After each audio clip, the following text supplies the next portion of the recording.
Bienvenue pour vivre cet instant de parole de la vie éternelle avec Marc et Joseph. Nous sommes aujourd'hui le 7 juillet 2025 et je suis de retour pour te rappeler que ce jour du 7 juillet 2025 est pour toi un jour de grâce avec la présence de Jésus-Christ qui est dans ta vie. C'est un jour de grâce pour toi.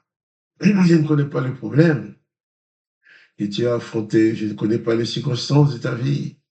Mais ça, je connais, je sais avec certitude que ce jour est pour toi un jour de grâce avec la présence de Jésus-Christ. Car les hommes peuvent t'enlever ton argent, peuvent te faire du mal, peuvent te faire du mal, ils peuvent voler ce que tu crois voir.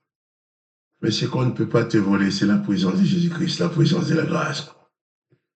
Et si même les hommes se dressent contre toi d'une façon ou d'une autre, pour te voler, pour te faire du mal, pour t'enfoncer, Jésus-Christ saura toujours te garder. Je ne peux pas t'expliquer les détails, parce que Jésus-Christ agit dans ta vie comme il veut. Seulement, il ne va jamais te conduire à produire les œuvres de l'Éternel des armées, à maudire ceux qui te font du mal. Jésus-Christ ne va jamais te conduire à tuer l'ennemi. Jésus-Christ ne va jamais te conduire à maltraiter ceux qui te maltraitent. Il va te dire, eh bien, bénissez ceux qui vous persécutent, faites du bien à ceux qui vous font du mal, qui vous font du mal. Ne rendez pas coup pour coup. Ne pratiquez pas les œil pour œil, dent pour dent, comme l'Éternel l'a fait. C'est pour ça que Jésus-Christ dit que lui, il est le bon berger. Tandis qu'Israël dit tous les jours, l'Éternel est son berger. Jésus-Christ arrive et dit, moi, je suis le bon berger. Et il dit en plus, il voit le peuple d'Israël comme des brebis qui sont sans berger. Parce que aucun être humain ne peut de lui-même parvenir à vivre parfaitement sans commettre d'erreurs, sans commettre des fautes. Or, en l'Éternel, quand tu pêches, tu meurs. Et quand tu pêches, tu viens à Jésus-Christ. Jésus-Christ te fait grâce.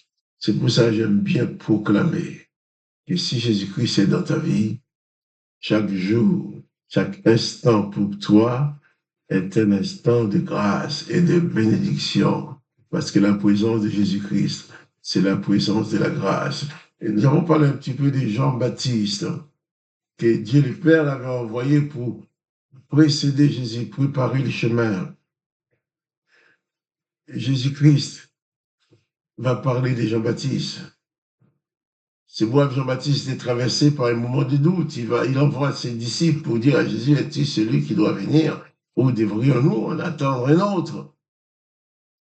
Jésus répond à ses disciples de Jean-Baptiste, mais va lui dire ce que vous voyez. Les aveugles voient, les boiteux marchent, les lépreux sont purifiés, les sourds entendent, les morts ressuscitent, et la bonne nouvelle est annoncée aux pauvres.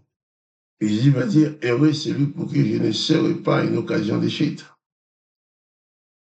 Je vais continuer à lecture dans Matthieu chapitre 11, et cette fois-ci au verset 7. Comme ils s'en allaient, les disciples de Jean, après avoir reçu la réponse de Jésus, se retournent vers Jean pour lui dire les choses. Mais comme ils s'en allaient, Jésus se mit à dire à la foule au sujet de Jean, qu'êtes-vous à le voir au désert, un roseau agité par le vent? Mais qu'est-ce-vous allez voir? Un homme vêtu d'habits précieux.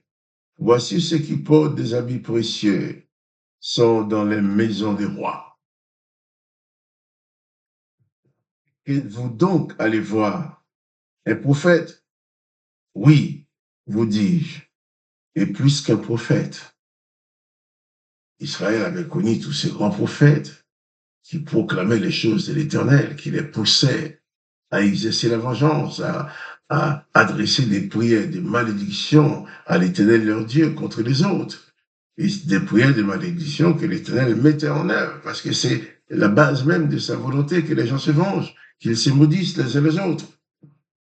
Qu'êtes-vous donc allez voir? Jésus dit, mais qu'êtes-vous donc allez voir? Un prophète. Oui, vous dis-je, est plus qu'un prophète, car c'est celui dont il est écrit, voici j'envoie mon messager devant ta face. Jean-Baptiste est celui qui était venu pour montrer aux autres, pour désigner Jésus et le montrer aux autres. C'est celui dont il est écrit, j'envoie mon messager devant ta face pour préparer ton chemin devant toi. Ce qu'a fait Jean-Baptiste.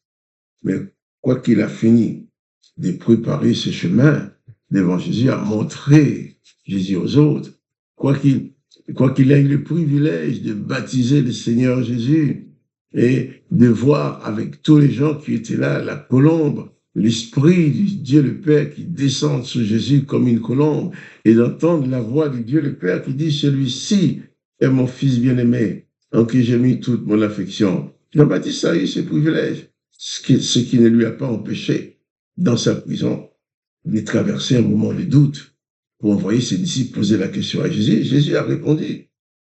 Ensuite, Jésus s'est mis à parler de ce Jean-Baptiste. Mais qui est-il, cet homme-là? Qui est-il? Qui est-il? Un prophète. Jésus dit oui, c'est un prophète, mais plus qu'un prophète. Car c'est celui qui est venu préparer les chemins devant Jésus. Car Jean-Baptiste lui-même a dit aux gens qui le suivaient que celui qui va venir après moi est plus grand que moi. Plus grand que Jean-Baptiste, il n'y a pas de comparaison. Mais Jean-Baptiste pose la question quand même. Et Jésus répond. Après, Jésus parle aux gens.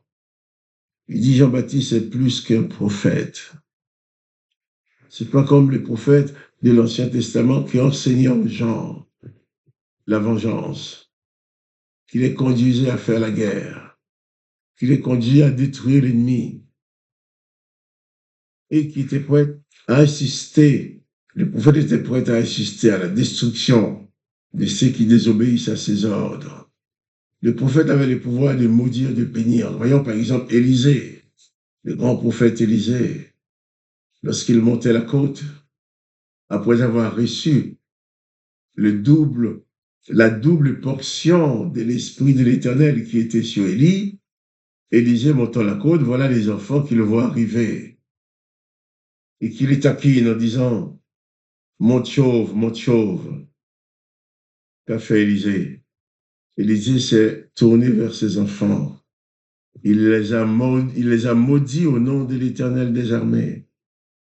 Et systématiquement, l'Éternel des armées a fait sortir des ours de la forêt qui ont dévoré 42 petits-enfants qui se moquaient du prophète. Donc, Jean-Baptiste n'était pas un prophète comme ça. Jean-Baptiste montrait le chemin aux gens. Il présentait Jésus. Et Jésus dit, c'est plus qu'un prophète. C'est celui qui, le premier, est venu annoncer aux hommes la venue du Sauveur. Est venu pour montrer aux hommes le Sauveur, pour dire, voici celui de qui j'ai dit, je ne suis pas digne de délier le croix de ses chaussures. Voici l'agneau de Dieu qui ôte le péché du monde, a dit Jean-Baptiste. Jean-Baptiste n'était pas un homme ordinaire. C'est pour ça d'ailleurs qu'Hérode l'a jeté en prison. C'est pour ça que la femme d'Hérode avait demandé à sa fille de réclamer la tête de Jean-Baptiste. C'est pour ça qu'Hérode, pour faire plaisir à sa femme et sa belle-fille, a fait décapiter Jean-Baptiste. Jean-Baptiste n'était pas de leur régime. Jean-Baptiste n'était pas quelqu'un qui les conduisait à suivre les ordonnances meurtrières de l'Éternel. Il leur a montré Jésus. Et sache que quand tu montres Jésus aux gens, il y a des personnes qui seront contentes, mais il y a des mauvais esprits qui sont vraiment en colère.